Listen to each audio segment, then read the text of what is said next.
I'm Nathan, and this is my wife, Kaylee, and this is our house in the background.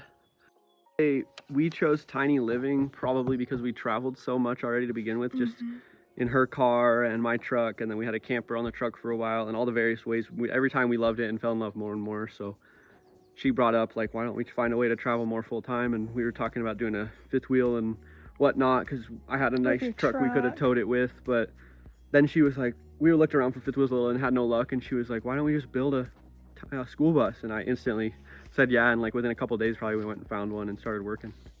6 Thomas safety liner, and it's a handicap accessible bus, so it has like a really big door on the side. Isn't that the door? Yeah. And I like the front face, the flat face. It's cool and it's a rear driving. engine, so it's just better on the road, and it tows and our we car tow behind our car. it. As you come in the entryway, we have all our electronics here. We have our remote switch for our inverter, so you don't have to open the couch every time to turn it on, and our battery monitor, an extra outlet for the guest bed, and then this is a light switch for these top lights as you come in. And if you come in the bus, Come here, Kai. come here. The captain's area, nothing really special, just a normal bus. It's got an air ride seat, which is pretty fun. You can adjust it.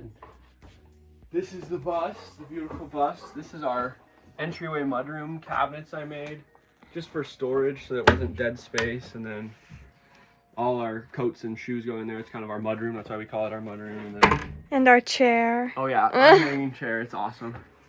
Underneath here is our circuit box back there. And random stuff. And then yeah, our grocery bags and such. And all these boxes I built over the fenders to make it so we could use the space.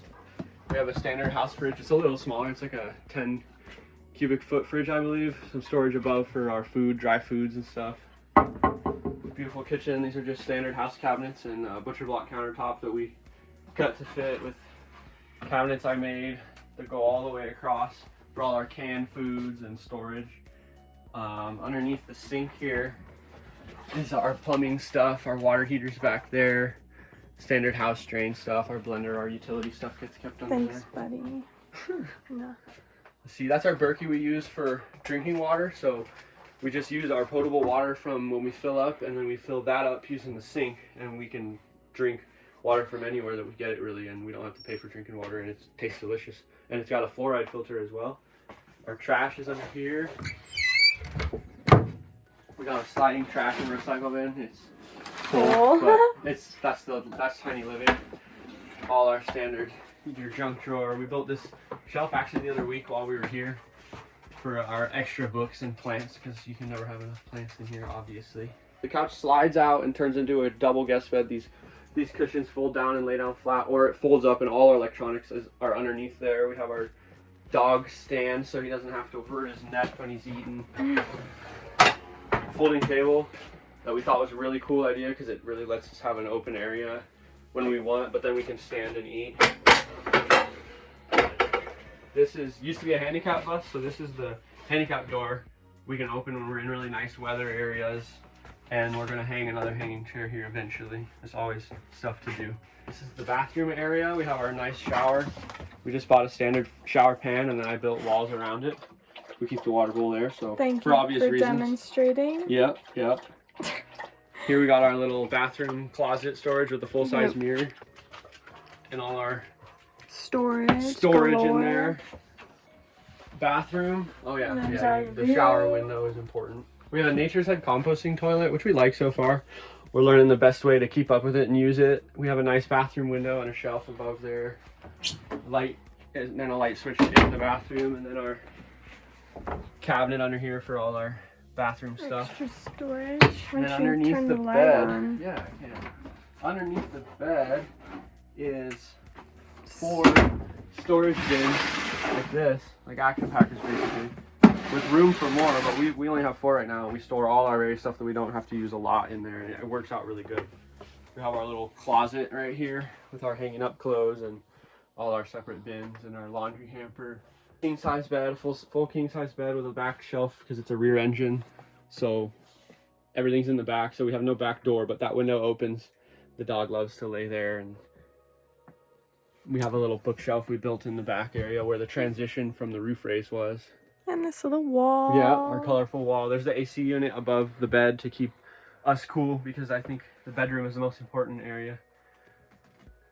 And what AC is that? It's a Furrion 14.5 BTU RV AC unit. We've liked it so far. Yeah. Hasn't had too many problems. Dirty clothes. We keep our stove, we use an electric induction cooktop. We keep it in there when we're not using it. And we have a air purifier that we run pretty much all the time. It barely uses any power, so we'll run off our solar setup. Tiny living definitely made it easy to get into that, I would say, and you naturally have to reduce how much stuff you're using and how much stuff you're wasting and how much storage room you have and everything. So I'd say that probably helped a lot. And we kind of fell in love with it once we started doing it. You know, like, why not try and take care of the earth a little more if you can? Yeah. And our build process, Yeah. I think we thought that it would be a lot easier than it was. I think a lot of people think that. Especially, I mean, I had experience. I worked at a mechanic shop, fabrication shop for like 4 years. So I thought I was pretty ready, but I learned a lot more than I thought I would building this bus for sure. It was a cool experience, but it definitely takes longer than you think. So. But he kicked ass. It worked out pretty good. We started the build in Arizona in like summer, and in like probably April, worked for a couple months April. there, and it just got to be too much. I was not able to keep working every day when it was that hot outside. So we drove it down to her grandparents' house in Illinois and finished it in the nicer weather up there, and got out of there just before it started getting snowy too. So that worked out pretty good.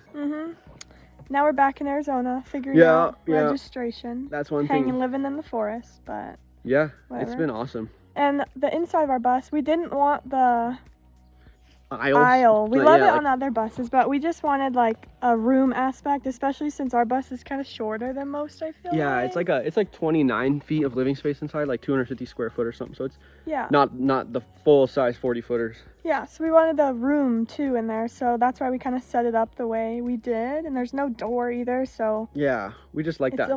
wall, that 3/4 wall coming out of the right side, and something to walk around, and you can't see right into the bedroom. I really like the way it turned out like that. Something during the build process that surprised you, or that didn't go the way I thought it would. expected, Yeah, that would be the electrical system. I was fairly confident about it, and it was mostly faulty products I was getting.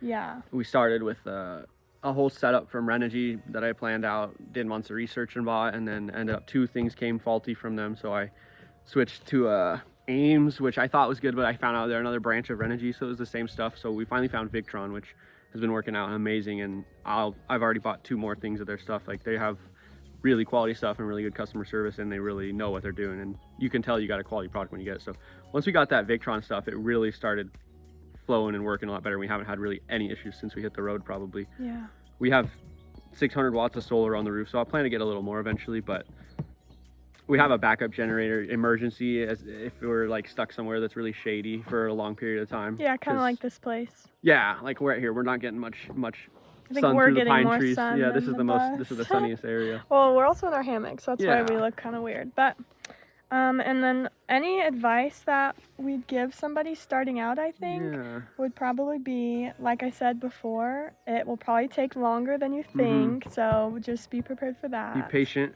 Yeah, just trust the build process. Just keep doing a little bit, even if you're just doing a little bit. If you're going and work on it like an hour a day, just get something done so you don't lose motivation on it and let it sit. Yeah, but it's definitely worth it. We've been traveling for like probably solid 2 months now, but we've been on the road for like 4. Yeah. But we've been kind of finishing the build a lot of the time. But the last 2 have been living in the bus. Yeah, and we've been loving it, and we love everything about this lifestyle. Yeah. It's everything like we thought it would be, honestly. It's really awesome, and the downfalls, how do you say? Downsides or negative, I guess. Yeah, I don't think it. Like, I don't have anything to complain about, really. So yeah, that's our story. Yeah, that's and it's sick. Yeah, go buy a bus.